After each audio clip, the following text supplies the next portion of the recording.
اوعي تثقي ابدا في اي فرد من افراد عيلة النرجسي. غالبا افراد عيلة النرجسي بيشتغلوا لصالحه، بيساعدوه علشان يرجعوكي او يهيئوكي اصلا من البداية انك تكوني مصدر للوقود. بيشتغلوا معاه علشان يدربوكي ويقدروا ان هم يعدوكي لغرض محدد. غالبا بيكون انهم عايزين يكتسبوا منك التعاطف ويعززوا احترامهم لنفسهم، وده اللي بيخليهم يحسوا انه ان هم حاجة مهمة جدا، حاجة قوية. لما بتقابلي النرجسي لأول مرة كل حاجة بتبقى طبيعية، مفيش حاجة مختلفة عن اللي ممكن تتوقعيه. تبدأي تقضي وقت طويل معاه، تبدأ بقى خصائص معينة أو سمات معينة تظهر عليه. ممكن كمان تقابلي أسرته، كل حاجة طبيعية، كله ماشي تمام، مفيش حاجة مريبة. هما بقى يحسسوكي ان فعلا انتي مهمة في حياة النرجسي قد ايه، ويفضلوا يقولولك ده بيفكر فيكي طول الوقت، ده ما بيبطلش كلام عنك، ده محاطط صورتك في كل حتة. بيبقوا عارفين انك مش هتكوني سعيدة معاه، ولا هيعرف يكون زوج طبيعي ومحترم، ومع ذلك بيصورولك الحياة بعد كده على انها جنة. هم اصلا لازم يكون في حد فيهم مختل. في الغالب بيكونوا عارفين النرجسي بيعاملك ازاي، لان هي دي الطريقة اللي عادي جدا يعامل بيها امه او يعامل بيها اخته، او حتى يكونوا في نفس العيلة اكتر من نرجسي بيعاملوا بعض بالطريقة دي. لما بيكونوا بقى عايزين الامور تمشي بينهم بسلام وامان ومفيش مشاكل، فيعملوا ايه؟ يجيبوا حد غيرهم من بره الأسرة المفككة أصلا دي، علشان يلعبوا بيه ويستهينوا بمشاعره ويعاملوه معاملة سيئة، ويكون هو بقى المستهدف الوحيد. ممكن ما تكونيش انت الضحية الأولى اللي دخلها النرجسي عيلته أو فرجهم عليها، يمكن كان في قبلك كتير. يعني هما بيبقوا مدربين ازاي يأمنوكي كمصدر للوقود النرجسي، مصدر جديد. لما بيجهزك النرجسي او بيدربك عشان تكوني المصدر ده، غالبا اهله بيساعدوه جدا جدا في ده، وبيضغطوا عليكي علشان تكوني مع النرجسي. بيتخبسوا ويتلقموا عشان يحسسوكي قد ايه انت مهمة بالنسبة له. لكن طبعا مش هيقولك، يعني مش هيقولولك عن اللي سبقوكي من الضحايا اللي اتحطموا قدام عينيهم. هيعملوا كل اللي يقدروا عليه عشان يخبوا عنك اللي النرجسي عمله مع اللي قبلك واللي قبلها واللي قبلها واللي قبلها. طبعا ده حصل قبل كده كتير، وهم عارفين كويس قوي هو عمل فيهم ايه. لكن هيحسسوكي انك انتي مميزة، انتي مقبولة قوي قوي وسطيهم ومحبوبة ومرحب بيكي بينهم جدا. خلي بالك، بالرغم من وجود الإحساس الزائف ده، بيستهدفوا برضو احترامك لنفسك وتقديرك لذاتك. بيحاولوا كمان يقللوا من شأنك. تلاقي مثلا أم بتقولك ده أنا ابني ده جريت وراه بنت فلان الفلاني المشهور، حاجة كده جمال ومال وشهرة وحسب ونسب. طبعا أمال إيه، أنا ابني شوية بس، يلا النصيب بقى. معنى كده إيه؟ إنك أقل منها، إنك مهما تكوني جميلة فأنتي مش في المستوى. بيقللوا منك طول الوقت. لما تتجوزي وتبقي بقى في وسطيهم وتشوفي بعينك الأكاذيب والألاعيب وتبدأي تواجهيهم، كلهم بيتحولوا فجأة من معاكي لضدك. تبدأي تحسي وتشوفي بعينك قد إيه الأسرة دي مريضة. تبدأي تدركي إنك أنت الوحيدة الطبيعية وسط العالم المريض ده. لو حاولتي بقى تسيبي النرجسي، مش بس النرجسي اللي هيقلب عليكي، ده كل أفراد عيلته هتقلب عليكي، وممكن يتفقوا كمان عليكي ويبقوا مستمتعين جدا باللي وصلتي له مع النرجسي.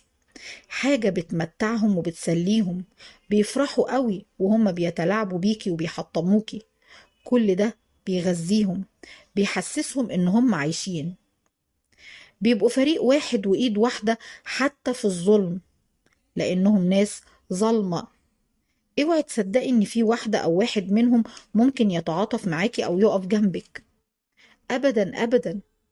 لو لقيتي كده يبقى مش اكتر من واحد منافق او واحدة منافقة مجندها النرجسي عشان تكون قرد طائر ليه تنفذ اوامره وتتجسس على اخبارك. انتي انسانة طيبة وحنينة وبتثقي في كل الناس. حتة الشك ان في حد يكون مش نضيف من جواه ولا خبيث دي مش واردة اصلا في قاموسك. عشان كده بتثقي في اهل النرجسي بسهولة، امه، اخته، اخوه، وبتحسي ان هم فعلا حاسين بيكي وعايزين يساعدوكي ويقفوا جنبك، وهم مش اكتر من شوية قرود طائرة مسلطهم عليكي النرجسي عشان يلعب بيكي عن طريقهم ويعرف كمان اخبارك منهم. اوعي تثقي في حد فيهم ابدا، لان في الغالب كلهم مرضى، كلهم ناس خبيثة. لازم تخرجي من البيئة الغير صحية دي بالمرة وتعملي بلوك للنرجسي والكل اللي من طرفه.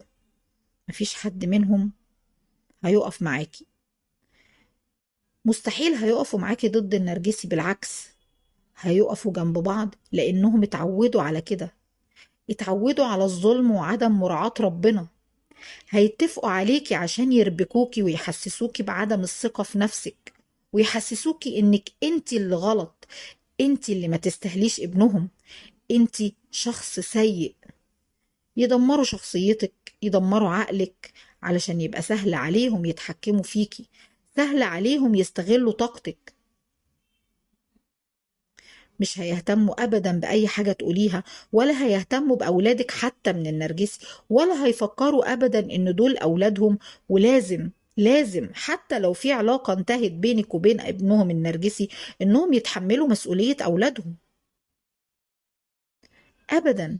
كل اللي يهمهم النرجسي، هو ده اللي هم مهتمين بيه، وبيعملوا اللي في مصلحته هو وبس.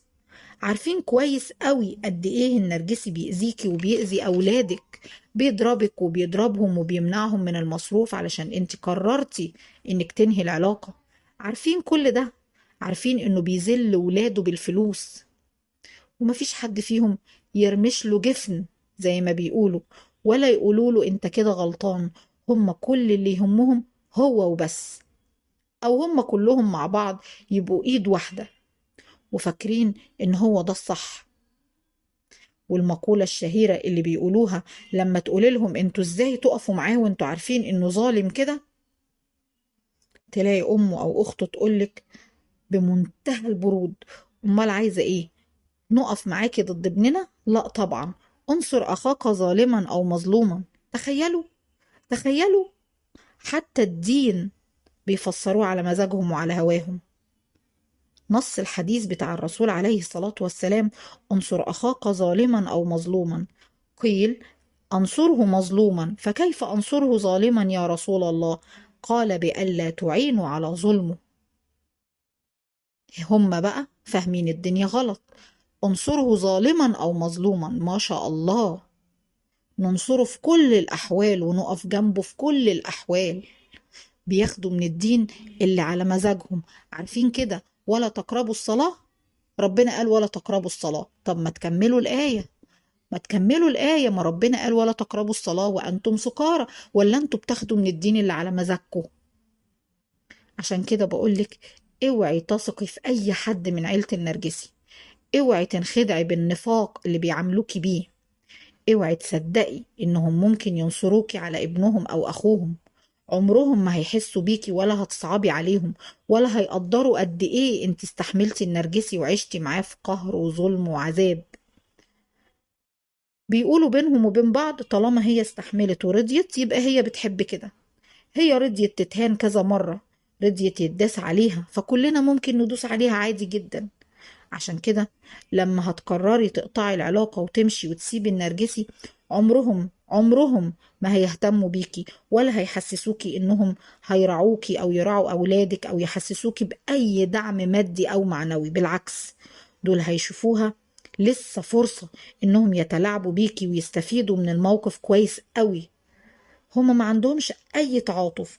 عشان كده مش هيحسوا بيكي ولا هيتعاطفوا معاكي. يبقى ايه الحل؟